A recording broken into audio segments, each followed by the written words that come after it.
Hey, it's Jay Patrick at CMA Fest 2022. Well, if you don't know her name, you need to learn it because you're going to be hearing a lot about her in the future. Just so happy to have her here. Catie Offerman, welcome. Thank you so much. Such a treat to be here. CMA Fest. My first one, my first CMA hoedown. Yeah. Actually, it's been great. It's been so much fun. On the Maui Gym stage, right? Yep. 4:05 tomorrow. Not tomorrow, 4:05, right. 4:05. So make sure y'all come out. You got new music out. Don't Do It in Texas. Man, I put out 2 songs so far, Happy Land Trailer Park and Don't Do It in Texas. I'm so excited that Don't Do It in Texas is out now because that is just like, it's just me in a song, you know? And coming from Texas, I mean, obviously, you know, if you have a song about Texas, you kind of have to be from there. And it's just so classic, and I love things that feel classic and timeless. So. Is that a steel guitar here and there? Yeah, you can't play in Texas unless you got steel and fiddle. There is not fiddle on Don't Do It in Texas, but I ended up putting some fiddle on a couple of the songs, so I'm pumped for people to kind of. It's a musical project, and there are no tracks, and I love that it's a real band. A modern traditionalist is how you're being described. Thank you. I'm into that. I'm into your music because Thank you. that is definitely how I would describe it too. Thank you so much. And it comes from someone, and there's quite a bit to unpack here when we're talking about you and your musical talent. So you started out playing the piano, correct? Yep, I started playing piano when I was 4. I saw the gal in church, and I was like, "That looks fun. Like, let's do that." And I kind of have this, I don't know, a wandering spirit about me, but I'm like, if I haven't tried something, I'm like, well, what else is out there? If I haven't been somewhere, I'm like, well, let's go there. So naturally I was like, all right, I want to play another instrument. So I tried guitar, love guitar. And then I was like, let's play fiddle. I mean, violin, fiddle, all the same thing. Mm-hmm. Probably depends on like what kind of place you're playing it at, how much money you're making.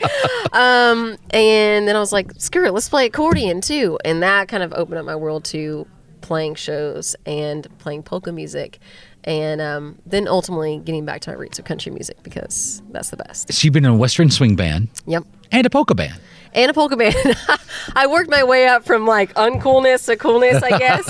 But you know what? It was so cool because I was at the UMG booth a little bit ago, and these 2 guys came up and they're like, "We used to see you at Worst Fest in New Braunfels play polka music, and we're from San Marcos." And it's like, you know, I like joking about it. Like, I love ragging on homeschoolers, even though I am one. Like, but the thing is I would not be here without that and without the polka days and without all that stuff. And so I'm super thankful for it. And no doubt here, like, was 16, you went to Berkeley. Yeah. And then 3 years, you were done. You graduated in 3 years. Yeah, I started college actually before that. I don't know. I had a really not traditional upbringing, and I ended up transferring up there and did Berkeley. I love Berkeley. I went for fiddle actually, not for singing or songwriting, and I loved it. It was. You know, it's one of the only schools I feel like that's just a school for music. You know, like Belmont. You know, it would be hard now if I was where I was at to go. Where would I go to school? But I think the cool thing looking back at Berkeley is like there's nobody that's doing like a psychology degree. You know, you're all doing the same thing. True. And I think it was a really great experience. And so, we talked about the available now on Spotify, Apple Music, all the digital platforms. Don't Do It in Texas, and Happy Trailer Park. And so, what do we got coming up in the near future, you think? Man, I think we got more music, more shows. I'm just excited to kind of see, you know, putting out music now has opened up a world of being able to connect with people and fans and leave them with something. And I think that's what I've been missing, because I would go play these shows and it'd be like, catch you at the next one, but I'd never have that thing to leave with them. And now we have music, and there'll be another song in a couple months, and there'll be another song a couple months after that. And I'm doing some shows at Park and McCollum this summer, doing one with Lady A. Just excited to see kind of what comes from here. And there's so much to your story. I mean, we can't do the whole story Lots of layers here. of the onion. You actually kind of go into detail, and also like learning the different instruments that you learned. You can see it on YouTube and also on your website, CatieOfferman.com. It's called Taking Chances. Yep. Which is. I'm playing the cowbells in it. Exactly. You see everything. Yes. And also, but I love how your story is like, it's taken you everywhere. You were in LA for a while. Yep. And then what was it that got you like here? Like what was the catalyst that was like, this is when I come to Nashville? Yep. I moved out to LA I was not planning on going to LA. You know, you make plans and life makes others always. And I was working with this guy, Simon Fuller, out there at the time, and he was managing me, and I was kind of dabbling and doing something in TV hosting.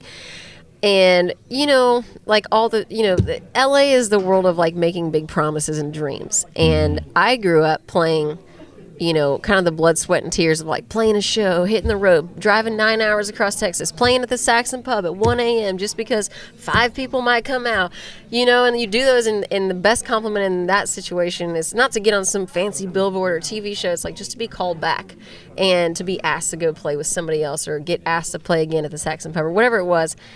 And I found myself that I'd gotten so far away from that. It was just these grandiose things were being promised to me. And that TV show fell through, and I realized I was sitting there. It was all nice. It was all pretty. It was all glamorous. But it was like, what am I doing? Like, what am I doing that's serving what I invested my time and energy on when I was little? And, like, the music, you know, it's all about the music. And so, you know, I was kind of depressed for a little bit and was just like, man, I don't know. I'm scared. I got uncomfortable. I wasn't happy, but I was comfortable. And I finally just said, screw it. And I kind of cried for a month. And then I just came here.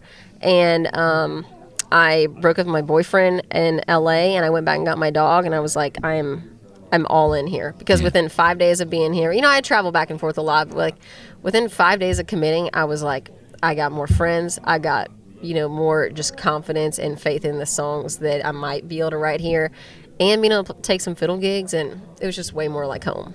So. It's an incredible story. You can see more of it now at CatieOfferman.com.